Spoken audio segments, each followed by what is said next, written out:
ಇವತ್ತು ನಾನು ಮಜ್ಜಿಗೆ ಸಾರು ಮಾಡ್ತಾ ಇದ್ದೀನಿ. ಸಿಂಪಲ್ ಆಗಿ ತುಂಬಾ ಬೇಗನೆ ರೆಡಿ ಆಗುವಂಥ ಮಜ್ಜಿಗೆ ಸಾರು.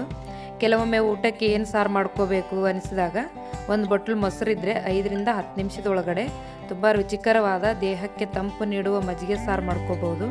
ಇಂಗ್ರೀಡಿಯೆಂಟ್ಸ್ ಕೂಡ ತುಂಬಾ ಕಡಿಮೆ ಇದೆ, ಮಾಡುವ ವಿಧಾನ ಕೂಡ ಈಸಿ ಇದೆ.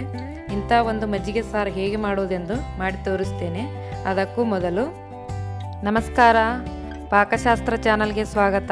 ನಾನು ಸುರೇಖಾ ತಳ್ವಾರ್.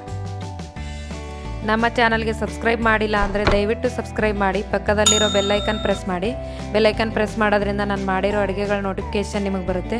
ಮತ್ತು ಕಮೆಂಟ್ ಕೂಡ ಮಾಡಿ.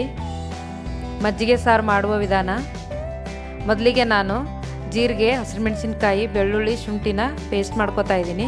ಪೇಸ್ಟ್ ಅಂದರೆ ತುಂಬ ಪೇಸ್ಟ್ ಮಾಡಬಾರ್ದು, ಸ್ವಲ್ಪ ತರಿತರಿಯಾಗಿರಬೇಕು, ಚೆನ್ನಾಗಿರುತ್ತೆ ನೋಡಿ. ಈಗ ಈ ಥರ ನಾನು ಬಾಣಲಿಗೆ 1 ಟೇಬಲ್ ಸ್ಪೂನಷ್ಟು ಎಣ್ಣೆ ಹಾಕೋತಾ ಇದ್ದೀನಿ. ಇದು ಸ್ವಲ್ಪ ಎಣ್ಣೆ ಕಾದ್ಮೇಲೆ 1 ಟೀ ಸ್ಪೂನಷ್ಟು ಸಾಸಿವೆ ಹಾಕೋತಾ ಇದ್ದೀನಿ.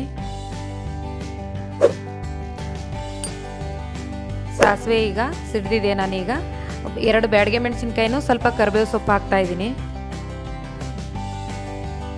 ಇದು ಸ್ವಲ್ಪ ಹುರಿದ ಮೇಲೆ ನಾನು 1 ಈರುಳ್ಳಿನ ಸಣ್ಣದಾಗಿ ಕಟ್ ಮಾಡಿ ಇಟ್ಕೊಂಡಿದ್ದೀನಿ, ಅದನ್ನು ಹಾಕೋತಾ ಇದ್ದೀನಿ. ನೋಡಿ, ಈರುಳ್ಳಿ ಚೆನ್ನಾಗಿ ಫ್ರೈ ಆಗಬೇಕು. ಇದು ಸ್ವಲ್ಪ ಹಸಿ ವಾಸನೆ ಹೋಗೋವರೆಗೂ ಹುರ್ಕೋಬೇಕು. ನಾನಿದನ್ನು ಬೇಗ ಫ್ರೈ ಆಗೋಕ್ಕೆ ಸ್ವಲ್ಪ 1 ಟೀ ಸ್ಪೂನಷ್ಟು ಅರಿಶಿನ ಪುಡಿ, 1 ಟೀ ಸ್ಪೂನಷ್ಟು ಉಪ್ಪು, ರುಚಿಗೆ ತಕ್ಕಷ್ಟು ಉಪ್ಪು ಹಾಕ್ಕೊಳ್ಳಿ. ನಾನು ಇದನ್ನು ಹಾಕ್ಕೊಂಡು ಹುರಿತಾ ಇದ್ದೀನಿ, ಯಾಕಂದರೆ ನೀರಿನಂಶ ಬೇಗ ಕಡಿಮೆ ಆಗುತ್ತೆ ಈರುಳ್ಳಿಯಲ್ಲಿರೋದನ್ನು. ನಾನೀಗ ರುಬ್ಬಿರೋ ಮಸಾಲೆ ಹಾಕ್ತಾಯಿದ್ದೀನಿ. ಜೀರಿಗೆ, ಹಸಿಮೆಣಸಿನ್ಕಾಯಿ, ಶುಂಠಿ, ಬೆಳ್ಳುಳ್ಳಿ ಇಷ್ಟು ಮಾತ್ರ ಪೇಸ್ಟ್ ಮಾಡ್ಕೊಂಡಿದ್ದೀನಿ, ಅದನ್ನು ಹಾಕೋತಾ ಇದ್ದೀನಿ.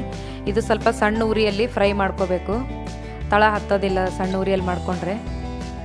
ನಾನೀಗ 1 ಟೇಬಲ್ ಸ್ಪೂನಷ್ಟು ಕಡಲೆಬೇಳೆ ಹಿಟ್ಟನ್ನ ನಾನು ನೀರಲ್ಲಿ ಕಲಿಸ್ಕೊಂಡಿದ್ದೀನಿ. ಟೇಸ್ಟ್ ತುಂಬ ಚೆನ್ನಾಗಿರುತ್ತೆ ಮತ್ತು ಸಾಂಬಾರು ಗಟ್ಟಿಯಾಗಿ ಬರುತ್ತೆ. ಕಡಲೆಬೇಳೆ ಹಿಟ್ಟು ಹಾಕಿರೋದ್ರಿಂದ ಟೇಸ್ಟ್ ಸ್ವಲ್ಪ ಡಿಫ್ರೆಂಟಾಗಿ ತುಂಬ ಚೆನ್ನಾಗಿ ಬರುತ್ತೆ. ಇದನ್ನು ಹಿಟ್ಟಾಗಿರೋದ್ರಿಂದ ನಾನೊಂದು 5 ನಿಮಿಷ ನಾನು ಸಣ್ಣ ಉರಿಯಲ್ಲಿ ಇದನ್ನು ಬೇಯಿಸ್ಕೊತಾ ಇದ್ದೀನಿ. ಇದು ಸಣ್ಣ ಉರಿಯಲ್ಲಿ ಕುದಿಸ್ಕೊಂಡು ಹಸಿ ವಾಸನೆ ಹೋಗೋವರೆಗೂ ಕುದಿಸ್ಕೊಂಡ್ರೆ ಟೇಸ್ಟ್ ತುಂಬ ಚೆನ್ನಾಗಿರುತ್ತೆ. ಇದು ಕುದ್ದಾದಮೇಲೆ ಪೂರ್ತಿ ತಣ್ಣಗಾಗಲು ಬಿಡಬೇಕು. ತಣ್ಣಗಾದ್ಮೇಲೆ ನಾವು ಮಜ್ಜಿಗೆ ಕಲಿಸ್ಕೋಬೇಕಾಗತ್ತೆ. ಈಗ ಇದು ಬೆಂದಿದೆ, ನಾನು ಸ್ಟವ್ ಆಫ್ ಮಾಡ್ತೀನಿ. ಈಗ ಸ್ಟವ್ ಆಫ್ ಮಾಡಿ ಕೊತ್ತಂಬರಿ ಸೊಪ್ಪು ಹಾಕ್ತಾಯಿದ್ದೀನಿ. ಕೊತ್ತಂಬರಿ ಸೊಪ್ಪು ಹಾಕಿ ಸ್ವಲ್ಪ ನಾನು ತಣ್ಣಗಾಗಲು ಬಿಡ್ತೀನಿ. ಇದು ಒಂದು 5ರಿಂದ 10 ನಿಮಿಷ ತಣ್ಣಗಾಗಲು ಬಿಡಬೇಕು. ಬಿಸಿದ್ರಲ್ಲಿ ನಾವು ಮಜ್ಜಿಗೆ ಹಾಕ್ಕೊಂಡ್ರೆ ಮಜ್ಜಿಗೆ ಎಲ್ಲ ಒಡೆದೋಗ್ಬಿಡುತ್ತೆ, ಹಾಗಾಗಿ ಇದು ತಣ್ಣಗಾಗಲು ಬಿಡಬೇಕು. ಈಗ ತಣ್ಣಗಾಗಿದೆ. 1 ಬಟ್ಲು ಮೊಸರಿಗೆ ನಾನು 2 ಗ್ಲಾಸ್ ನೀರು ಹಾಕಿ ಮಜ್ಜಿಗೆ ಮಾಡ್ಕೊಂಡಿದ್ದೀನಿ. ಇದನ್ನು ಇದಕ್ಕೆ ಈ ಒಗ್ಗರಣೆಗೆ ಮಿಕ್ಸ್ ಮಾಡ್ತಾಯಿದ್ದೀನಿ. ನೋಡಿ, ತುಂಬ ಈಸಿ ಇದೆ, ದಿಢೀರಂತ ಮಾಡ್ಕೋಬೋದು. ಊಟಕ್ಕೆ ಮುಂಚೆ ಒಂದು 5 ನಿಮಿಷ ಮುಂಚೆ ರೆಡಿ ಮಾಡ್ಕೊಂಡ್ರೂ ರೆಡಿ ಆಗುತ್ತೆ. ನೋಡಿ, ತುಂಬ ಈಸಿಯಾಗಿ ಕ್ವಿಕ್ಕಾಗಿ ರೆಡಿ ಆಗುವ ಮಜ್ಜಿಗೆ ಸಾರು ರೆಡಿಯಾಗಿದೆ. ಬೌಲ್ಗೆ ಸರ್ವ್ ಮಾಡ್ತಾಯಿದ್ದೀನಿ. ತುಂಬ ಈಸಿಯಾಗಿ ಬೇಗನೆ ರೆಡಿ ಆಗುವಂಥ ಮಜ್ಜಿಗೆ ಸಾರು ನೀವು ಕೂಡ ನಿಮ್ಮ ಮನೇಲಿ ಟ್ರೈ ಮಾಡಿ ನೋಡಿ, ತುಂಬಾ ಚೆನ್ನಾಗಿರುತ್ತೆ. ಮಜ್ಜಿಗೆ ಸಾಂಬಾರಿಗೆ ಮಾಡಲು ಬೇಕಾಗುವ ಸಾಮಗ್ರಿಗಳು: 1 ಬಟ್ಲು ಮೊಸರು ತೊಗೊಂಡಿದ್ದೀನಿ, 1 ಟೇಬಲ್ ಸ್ಪೂನಷ್ಟು ಎಣ್ಣೆ ತೊಗೊಂಡಿದ್ದೀನಿ, ಒಗ್ಗರಣೆಗೆ ಬ್ಯಾಡಗೆ ಮೆಣಸಿನ್ಕಾಯಿ, ಕರಿಬೇವು ತೊಗೊಂಡಿದ್ದೀನಿ, 1 ಟೀ ಸ್ಪೂನಷ್ಟು ಸಾಸಿವೆ ತೊಗೊಂಡಿದ್ದೀನಿ, ಕಡಲೆಬೇಳೆ ಹಿಟ್ಟು 1 ಟೇಬಲ್ ಸ್ಪೂನು ನೀರಲ್ಲಿ ಕಲಸಿಟ್ಕೊಂಡಿದ್ದೀನಿ, ರುಚಿಗೆ ತಕ್ಕಷ್ಟು ಉಪ್ಪು ತೊಗೊಂಡಿದ್ದೀನಿ, 4 ಹಸಿರು ಮೆಣಸಿನ್ಕಾಯಿ ತೊಗೊಂಡಿದ್ದೀನಿ, ಬೆಳ್ಳುಳ್ಳಿ 4-5, ಶುಂಠಿ 1 ಇಂಚಷ್ಟು, ಸ್ವಲ್ಪ ಜೀರಿಗೆ ತೊಗೊಂಡಿದ್ದೀನಿ, 1 ಟೀ ಸ್ಪೂನಷ್ಟು ಅರಿಶಿನ ಪುಡಿ, ಸ್ವಲ್ಪ ಕೊತ್ತಂಬರಿ ಸೊಪ್ಪು, 1 ಈರುಳ್ಳಿನ ಸಣ್ಣದಾಗಿ ಕಟ್ ಮಾಡಿ ಇಟ್ಕೊಂಡಿದ್ದೀನಿ.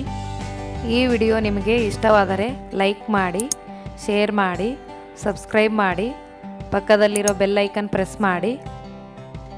ಧನ್ಯವಾದಗಳು.